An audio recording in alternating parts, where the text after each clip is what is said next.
আজকের ভিডিওতে আমরা ক্লাস 10-এর ভৌতবিজ্ঞানের গ্যাসের আচরণ চ্যাপ্টার থেকে কতকগুলো গুরুত্বপূর্ণ প্রশ্ন উত্তর আলোচনা করব। দেখো প্রথমটা, বয়েল সূত্রে ধ্রুবক কী কী?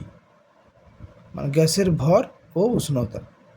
বয়েল ও চার্লসের সূত্র দুটিতেই যে ভৌত রাশিকে ধ্রুবক ধরা হয় তার নাম লেখো।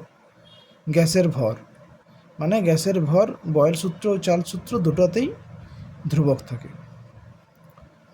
চার্লসের সূত্রে ধ্রুবক কী কী? গ্যাসের ভর ও চাপ।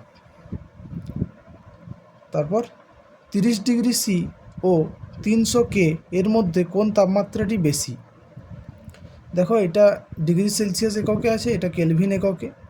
আমরা জানি ডিগ্রি সেলসিয়াসের এককের সঙ্গে 273 যোগ করলে কেলভিন একক পাওয়া যায়। তাহলে 30 ডিগ্রি এর সাথে 273 যোগ করলে পাই 303। 303 কে, এটাকে কেলভিনে করলে হবে 303 কে। 30 ডিগ্রি সি সমান 303 কে। তাহলে 30 ডিগ্রি সি এটার মানটা বেশি, তাহলে এখান থেকে উত্তর 30 ডিগ্রি সি। সেলসিয়াস স্কেলে পরম শূন্য উষ্ণতার মান কত? -273 ডিগ্রি সি। পরম শূন্য উষ্ণতায় আদর্শ গ্যাসের আয়তন কত হবে? 0। তারপর দেখো, টি ডিগ্রি সি তাপমাত্রাকে কেলভিন স্কেলে প্রকাশ করো। আমরা জানি সেলসিয়াস উষ্ণতার সঙ্গে 273 যোগ করলে কেলভিন উষ্ণতা পাওয়া যায়। তাহলে উত্তর টি প্লাস 273 কে। তারপর দেখো, আদর্শ গ্যাসের অবস্থার সমীকরণটি লেখো, অর্থাৎ আদর্শ গ্যাস সমীকরণটি লিখতে বলেছে।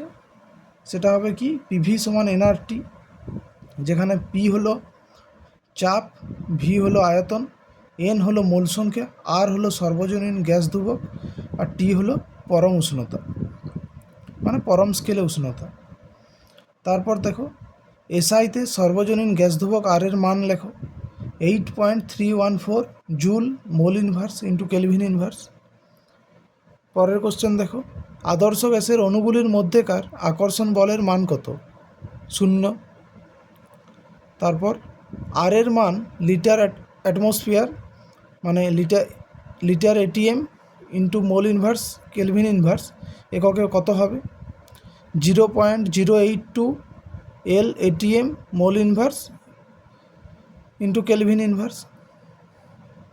এই এককটা, এটা পুরো নাম হলো litre atmosphere mole inverse kelvin inverse. তারপর দেখো, কোন শর্তে বাস্তব গ্যাস চার্লস ও বয়েল সূত্র মেনে চলে? অর্থাৎ কোন শর্তে বাস্তব গ্যাসগুলি আদর্শ গ্যাসের মতো আচরণ করে? সেটা হবে নিম্ন চাপ ও উচ্চ উষ্ণতায়। একটি আদর্শ গ্যাসের অণুগুলির মোট স্থিতিশক্তির পরিমাণ কত? 0। আমরা জানি আদর্শ গ্যাসের অণুগুলি সর্বদা গতিশীল, তাই তারা পাত্রের দেওয়ালে, মানে যে পাত্রে রাখা হয়, অনবরত ধাক্কা খায়। তাহলে সেক্ষেত্রে তাদের কোনো স্থিতিশক্তি থাকে না, গতিশক্তি থাকে। পরের কোশ্চেন দেখো, গ্যাসীয় অণুগুলি পাত্রের দেওয়ালের সঙ্গে ড্যাশ সংঘর্ষ ঘটায়? স্থিতিস্থাপক সংঘর্ষ ঘটায়।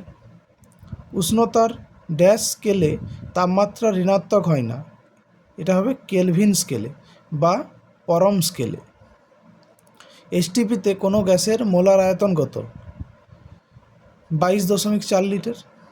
সেলসিয়াস স্কেলে দুটি বস্তুর উষ্ণতার পার্থক্য 10 ডিগ্রি সি হলে কেলভিন স্কেলে ওই উষ্ণতার পার্থক্য কত?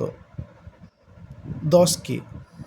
উষ্ণতার পার্থক্য দুটো স্কেলে একই হয়, তাই 10 ডিগ্রি সি যদি উষ্ণতার পার্থক্য সেলসিয়াস স্কেলে হয়, তাহলে কেলভিন স্কেলে হবে 10 কে। তারপর দেখো, বয়েল সূত্রের গাণিতিক রূপটি লেখো। পিভি সমান ধ্রুবক, পি মানে চাপ আর ভি হলো আয়তন। পিভি এর এসআই একক কি? জুল, আর সিজিএস একক আর্গ। প্রমাণ বায়ুমণ্ডলীয় চাপের মান কত? 1.013 পাস্কাল।